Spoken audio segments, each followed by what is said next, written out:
जवळेकर बाळासाहेब जवळेकर यांनी संपूर्ण पुणे जिल्ह्यामध्ये अतिशय बैलगाडा क्षेत्रामध्ये चांगला नावलौकिक मिळवला। अनेक नंदी त्यांच्या गोट्यामध्ये होऊन गेले।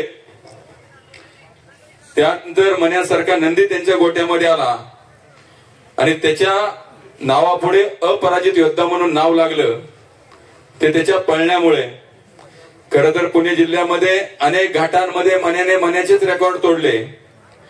परंतु एक गोष्ट खरी आहे, राजू शेठ वसंतराव जवळेकर नाव पुकारल्यानंतर जो घाट भरायचा आणि फायनलची बारी झाल्यानंतर तोच घाट रिकामा देखील व्हायचा, अशी पाखरे येते आणि स्मृती ठेवून जाते।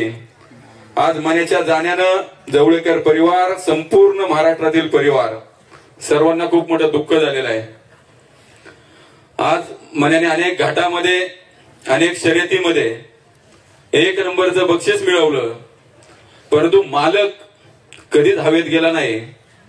तर मालकांनी कायम या बैलगाडा क्षेत्राशी असलेली नाळ प्रामाणिकपणे जपली आणि बैलगाडा घाटामध्ये कायम बाळणाना असेल, सर्व लांडगे परिवार, भोगसे परिवार यांनी कायम प्रामाणिकपणे आपली बैलगाडा शर्यत जपली।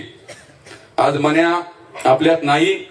बाळश्राम मेंढे महाराजांचं प्रवचन या ठिकाणी झालेलं आहे, ते देखील आपण सर्वांनी श्रवण केलेलं आहे।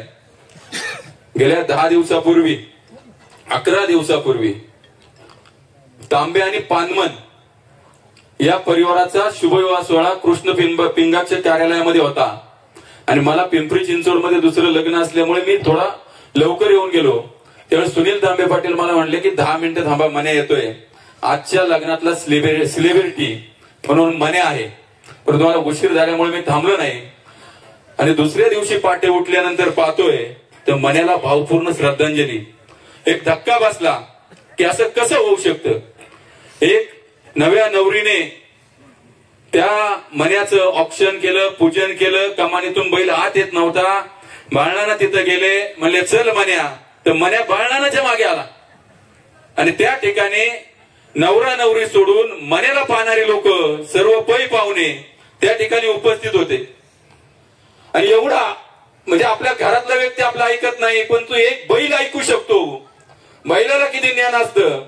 झोपताना देखील मन्याने कधी त्रास दिला नाही आणि अपराजित योद्धा हे जे नाव लागलं ते जवळेकर परिवाराने 30 वर्ष अगोदर जपलेलं आहे आणि त्यानंतर मन्याने ते नाव जपलं। आज मन्याची समाधी या वापगाव मध्ये झालेली आहे। मला आवर्जून या ठिकाणी सांगायचंय, बैल गेलेलं दुःख काय असतं हे 2 महिन्यापूर्वी मी अनुभवलेलं आहे। आणि म्हणून ज्यावेळी माझा खंडे गेला त्यावेळी मला वाटायचं माझा मुलगा गेला। आज 10 दिवस झालं मी पाहतोय जवळेकर परिवाराच्या डोळ्यातलं पाणी थांबत नाही। त्याचं कारणही तेच आहे की एक परिवारातील सदस्य जाण्यानं जेवढं दुःख होतं ना, त्याहीपेक्षा जास्त दुःख हा आपला लाडका बैल जाण्याने होत असतं।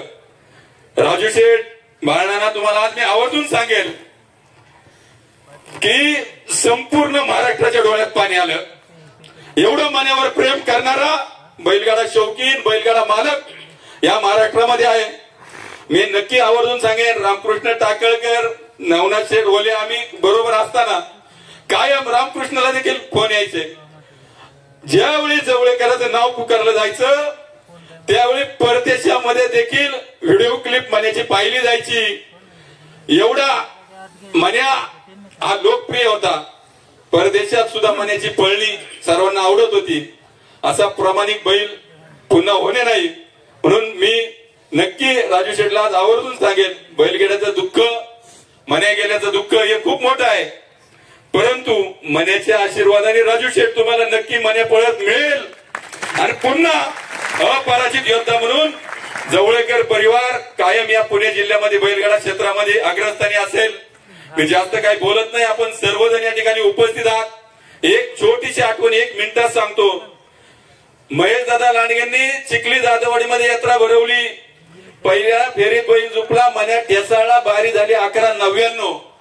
सेमी फायनलला बैल झुपली, बारी झाली 11:45 आणि ज्यावेळी फायनलला मेगा फायनलला बैल झुपली त्यावेळी बारी झाली 11:24 हे मन्याचं रेकॉर्ड मन्याच तोडत गेला, संपूर्ण पुणे जिल्ह्याला माहित आहे.